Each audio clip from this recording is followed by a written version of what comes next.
The Boy with a Catapult. Read and enjoy. Let's read the story to find out how a hunter changed his ways and become a protector. Our class at school had an odd assortment of boys. But the oddest boy in the school was Bodhraj. We were all afraid of him. If he pinched anyone's arm, the arm would swell up as if from snakebite. He was utterly callous.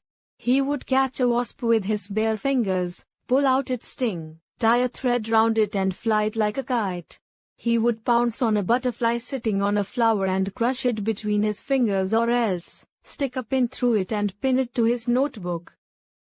It was said that if a scorpion stung Bodhraj, the scorpion would fall dead.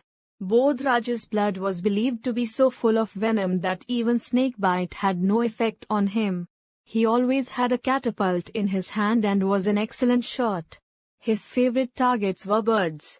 He would stand under a tree, take aim, and the next moment, bird cries would rend the air and the fluff of feathers would flow down.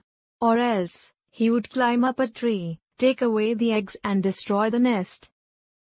He was vindictive and took pleasure in hurting others. All the boys were scared of him. Even his mother called him a Rakshas.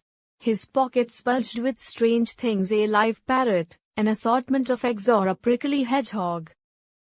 If Bodhraj quarrelled with anyone, he would charge at him head-on like a bull or viciously kick and bite slash him. After school, we would return home, but Bodhraj would be off on his wanderings. My father was given a promotion in his job and we moved into a large bungalow. It was an old-style bungalow on the outskirts of the city. It had brick floors, high walls, a slanting roof and a garden full of trees and shrubs. Though comfortable, it seemed rather empty and big, and being far from the city, my friends seldom came to visit me. The only exception was Bodhraj. He found it a good hunting ground. The trees had many nests, monkeys roamed about, and under the bushes lived a pair of mongooses. Behind the house, there was a big room where my mother stored our extra luggage. This room had become a haunt of pigeons. You could hear them cooing all day. Near the broken glass of the ventilator, there was a mayna's nest. The floor of the room was littered with feathers, bird droppings, broken eggs, and bits of straw from nests. My mother did not approve of my friendship with Bodhraj, but she realized that I was lonely and needed company. One day, my mother said to me, "If your friend is so fond of destroying nests, tell him to clean our storeroom. The birds have made it very filthy." I protested. "You said it's cruel to destroy nests." "I didn't suggest he should kill the birds. He can remove the nests without harming them." The next time Bodhraj came, I took him to the godown. It was dark and smelly, as though we had entered an animal's lair. I confess I was somewhat worried. What if, true to form, Bodhraj destroyed the nests, pulled out the birds' feathers and broke their eggs? Bodhraj had brought his catapult. He studied the positions of the nests under the roof. Near the ventilator was a mayna's nest.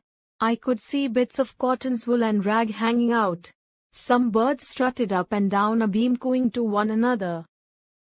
"The mayna's little ones are up there," said Bodhraj, aiming with his catapult. I noticed two tiny yellow beaks peeping out of the nest. "Look!" Bodhraj exclaimed. "This is the Ganga mayna. It isn't usually found in these areas." "Where are the parents?" I asked. "Must have gone in search of food. They should be back soon." Bodhraj raised his catapult. I wanted to stop him, but before I could open my mouth, there was whizzing sound and then a loud clang as the pebble hit the iron sheet on the roof. The tiny beaks vanished. The cooing and tittering ceased. It seemed as if all the birds had been frightened into silence. Bodhraj let fly another pebble. This time it struck a beam. Bodhraj was proud of his aim, but he had missed his target twice and was very angry with himself. When the chicks peeped over the rim of the nest, Bodhraj had a third try. This time the pebble hit the side of the nest, A few straws and bits of cotton wool fell, but the nest has not dislodged. Bodhraj lifted his catapult again. Suddenly, a large shadow flitted across the room, blocking the light from the ventilator. Startled, we looked up. Gazing down at us menacingly was a large kite with its wings outstretched. The Maina chicks began fluttering their wings and shrieking loudly. What would the kite do? The kite left the ventilator and perched on a rafter. It had folded back its wings. It shook its scraggy neck, and peered to the right, and to the left. The bird's frightened cries filled the air. The kite has been coming here every day, said Bodhraj. I realized why broken wings, straw and bits of bird flesh littered the floor. The kite must have ravaged the nest often. Bodhraj had not taken his eyes off the kite, which was slowly moving towards the nest. The cries became shriller. I was a bundle of nerves. Bodhraj raised his catapult and aimed at the kite. Don't hit the kite. It will attack you, I shouted. But Bodhraj paid no attention. The pebble missed the kite and hit the ceiling. The kite spread its wings wide and peered down. Let's get out of here, I said, frightened. The kite will eat up the little ones. This sounded rather strange coming from him. Bodhraj aimed again. The kite left the rafter and, spreading its wings, flew in a semicircle and alighted on a beam. The chicks continued to scream. Bodhraj handed me the catapult and some pebbles from his pocket. Aim at the kite. Go on hitting it. Don't let it sit down, he instructed. Then, he ran and pulled up a table standing against the wall to the middle of the room. I didn't know how to use the catapult. I tried once, but the kite had left the beam and flown to another. Bodhraj brought the table right under the Maina's nest. Then he picked up a broken chair and placed it on the table. He climbed on the chair, gently lifted the nest and slowly stepped down. Let's get out of here, he said, and ran towards the door. I followed. We went into the garage. It had only one door and a small window in the back wall. The kite can't get in here, he said, and climbing onto a box, placed the nest on a beam. The Maina's young had quietened down. Standing on the box, Bodhraj peeped into the nest.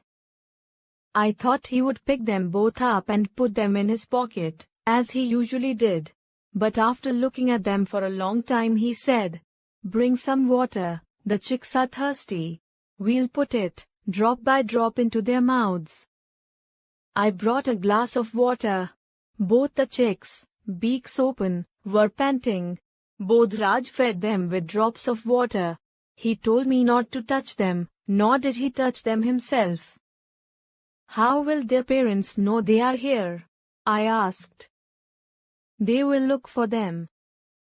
We stayed in the garage for a long time. When Bodhraj came the next day, he had neither catapult nor pebbles. He carried bag of seeds.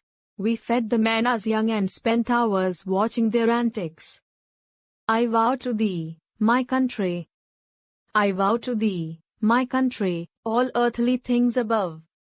Entire and whole and perfect, the service of my love.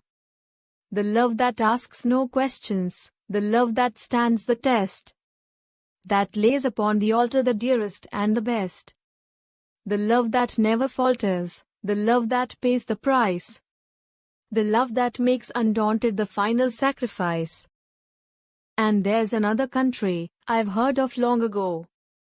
Most dear to them that love her, most great to them that know. We may not count her armies, we may not see her king. Her fortress is a faithful heart, her pride is suffering. And soul by soul and silently her shining bounds increase. And her ways are ways of gentleness, and all her paths are peace. I heard my country calling, away across the sea. Across the waste of waters, she calls and calls to me. Her sword is girded at her side, her helmet on her head. and around her feet are lying the dying and the dead. I hear the noise of battle, the thunder of her guns. I haste to thee, my mother, a son among thy sons,